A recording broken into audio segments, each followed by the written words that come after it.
పెద్ది సుదర్శన్ రెడ్డికి ఇక్కడ ప్రాంత ప్రజలకు, నర్సంపేట ప్రజలకు ఉన్న సంబంధం ఏంటి? మీకున్న సంబంధాలు ఎలాంటి? పెద్ది సుదర్శన్ రెడ్డి గారు తన రాజకీయ జీవితం ప్రారంభమైనప్పటి నుంచి నాకు మిత్రుడు. నేను ఈ నల్లబెల్లి మండల పక్క రంగాపురం విలేజ్ గ్రామ మాజీ సర్పంచ్గా పనిచేసిన గత పీరియడ్లో 2001 ఉద్యమ కాలం నుంచి సమయం నుంచి మేము ఇరువురం ఒకటే రోజు తెలంగాణ కేసీఆర్ గారి పిలుపు మేరకు టీఆర్ఎస్ పార్టీలో జాయిన్ అయ్యి ఆ రోజు నుంచి మొన్నటి విషాదం జరిగే వరకు కూడా కలిసి ప్రయాణం చేసిన వాళ్ళమే. సుదర్శన్ రెడ్డి గారి గురించి చెప్పాలంటే అసలు మీరు ఇచ్చే సమయం మాకు సరిపోదు. వాస్తవానికి మాట్లాడండి.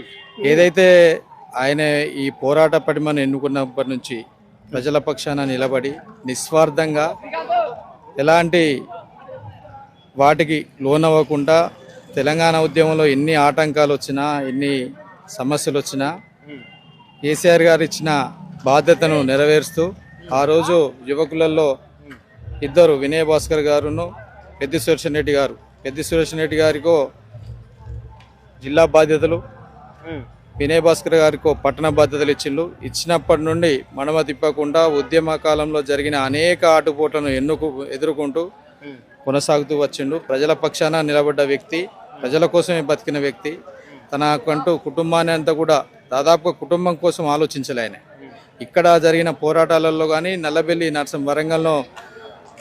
వరంగల్లో అతను ఈ ఉద్యమంలో పాల్గొంటూ ఇక్కడికి వచ్చినప్పుడు కూడా వాస్తవం చెప్పాలంటే వాళ్ళ ఇంటికి ఇప్పుడు ఏదైతే ఇల్లు అని చెప్తున్నామో అది ఈ మధ్యలో కట్టుకున్న ఇల్లు, అసలు ఇల్లు లేదు అప్పటి వరకు కూడా. వాళ్ళ తల్లి తండ్రి ఉండే నివాసంలో కూడా పోకపోయేది.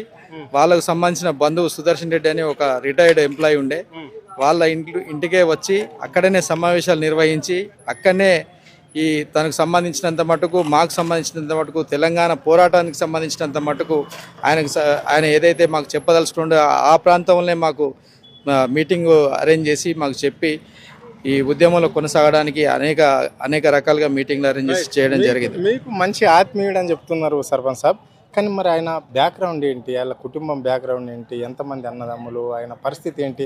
ఆయన ఆర్థిక లావాదేవీల పరిస్థితి ఏంటి? ఆ ఉద్యమం సమయంలో కావచ్చు, ఆయన ఎమ్మెల్యే అయిన తర్వాత ఏ విధంగా జీవనం కొనసాగించుడు, ఎట్లా ప్రజలకు దగ్గర అయ్యిండు ఇంత దగ్గర? వాస్తవానికి ఆయన ఉద్యమ కాలం నుంచి కూడా పనిచేసినప్పుడు తెలంగాణ ఉద్యమంలోకి వచ్చే ముందు ఆయన 1900 నాకు తెలిసి దాదాపుగా సుమారుగా నాకు తెలిసినంత మటుకు చెప్తున్నా 96లో 1990లో 1991-90 పీరియడ్లో ఆయన ఇక్కడ గ్రామానికి సంబంధించిన ఒక యూత్ క్లబ్కు అధ్యక్షునిగా పనిచేసాడు.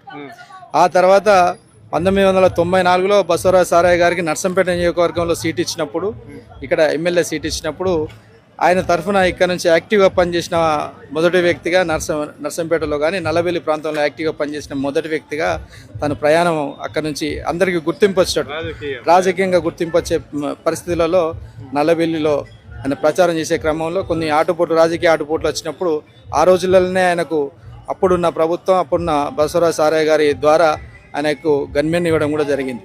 ఎప్పుడైతే ఆయనకు గన్మెన్ ఇచ్చిన పీరియడ్ను చూసి ఇక్కడ ప్రజలు కూడా ఆయన వ్యక్తిగతంగా ఎంత అవసరమో ఇక్కడ ఆయన ప్రచారంలో అందరూ కూడా గమనించడం జరిగింది. ఆ తర్వాత 94 ఎలక్షన్స్ తర్వాత ఆయన బ్లాక్ కాంగ్రెస్ అధ్యక్షుడిగా కాంగ్రెస్ పార్టీలో కొనసాగిండు.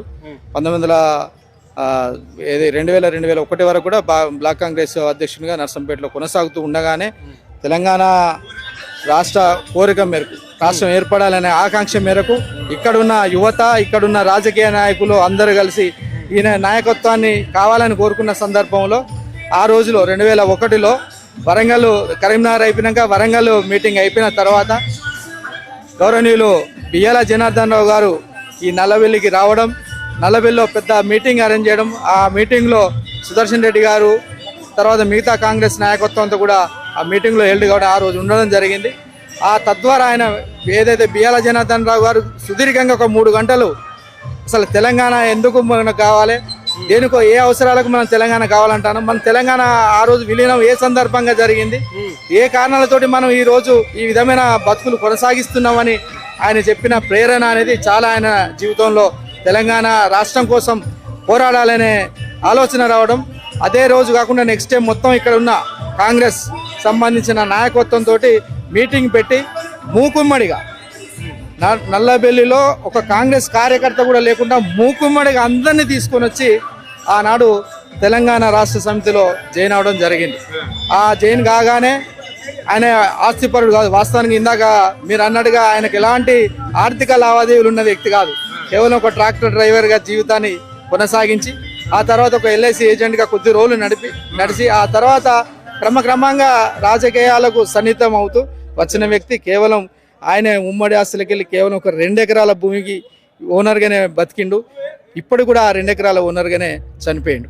ఇది చాలా అంటే కుటుంబ సభ్యులు అంటే ఆయన అన్నదమ్ములు కానీ ఆయన కుటుంబ పరంగా ఎట్లా ఉండేది, ఆయన బ్యాక్గ్రౌండ్, ఆయనకు సపోర్ట్ ఎట్లా ఉండేది, మరి ఎట్లా స్నేహితులతో ముందుకు పోయిండా లేకుంటే కుటుంబ బ్యాక్గ్రౌండ్ రెడ్డి కాబట్టి కొంచెం రెడ్డిలల్లా కొంచెం ఆర్థిక పరంగా కొంచెం హైఫై ఉంటారు కదా, అలాంటి బ్యాక్గ్రౌండ్ ఉన్న వ్యక్తి? అట్లేం లేదండి. రెడ్డి అనంత మాత్రాన ఆర్థికంగా ఉన్న వ్యక్తి కాదు. మధ్యతరగతి పేద రైతు కుటుంబం నుంచి వచ్చిన వ్యక్తే. 5 అన్నదమ్ములు, 2 అక్క చెల్లెళ్ళు ఆయనకి. 5 అన్నదమ్ములలో ఇప్పుడు 5 ఉన్నారు. ఈయన అందరికంటే చిన్నవాడు. ఈయనకంటే మిగతా 4 పెద్దవాళ్ళు. ఈయన జీవితం అంతా కూడా కష్టంతో వచ్చిండు. ఆ తర్వాత రాజకీయ జీవితంలోకి వచ్చినాక కూడా అనేక ఆటుపోట్లను ఎదుర్కోవాల్సి వచ్చింది ఉద్యమ సమయంలో. ఎప్పుడు కానీ డబ్బులకు దానికి ఆశించలేదు. 2001లో ఈయన జెడ్పీటీసీగా పోటీ చేసినప్పుడు ఆయన రైతు నాగలి గుర్తు మీద పోటీ చేయడం జరిగింది. అప్పుడు ఇంకా కారు గుర్తు టీఆర్ఎస్కి అనేది అలాట్మెంట్ అనేది జరగలేదు. రైతు నాగలి గుర్తు మీదనే పోటీ చేసి ఇక్కడికి పోటీలో ఏదైతే జిల్లా పరిషత్ చైర్మన్ అభ్యర్థిగా పోటీ చేసిన వేం నరేందర్ రెడ్డి, గౌరవ వేం నరేందర్ రెడ్డి గారి మీద ఆ రోజు జెడ్పీటీసీగా గెలవడం జరిగింది. జెడ్పీటీసీగా ఎప్పుడైతే గెలిచిన తర్వాత ఈయన ప్రయాణం అంతా కూడా రాజకీయాల అంటే మెరుగు వైపున అంటే ఇంకా ఉన్నతమైన స్థితిలోకి తీసుకువెళ్ళడం జరిగింది ఆ పదవితోటి. వాస్తవానికి ఒక జెడ్పీటీసీకి ఇన్ని అధికారాలు ఉంటాయి అనేది కూడా ఈయన జెడ్పీటీసీగా ఉండి ఆ రోజు తెలుగుదేశం ప్రభుత్వంలో అప్పుడు జరుగుతున్న పరిణామాలలో జిల్లా పరిషత్లో జరిగిన అన్ని ఏదైతే అవకతవకలు వాటిని బయటపెట్టి ఒక బసవారెడ్డి లాంటి మహా నాయకుడినే గద్దె దింపిన సందర్భం కూడా చూసి ఉన్నాం మేము. ఎందుకంటే ఆయన ఒకసారి రాజకీయంగా కాకుండా ప్రజల పక్షాన, ముఖ్యంగా పేదల పక్షాన, రైతుల పక్షాన బతికిన వ్యక్తి.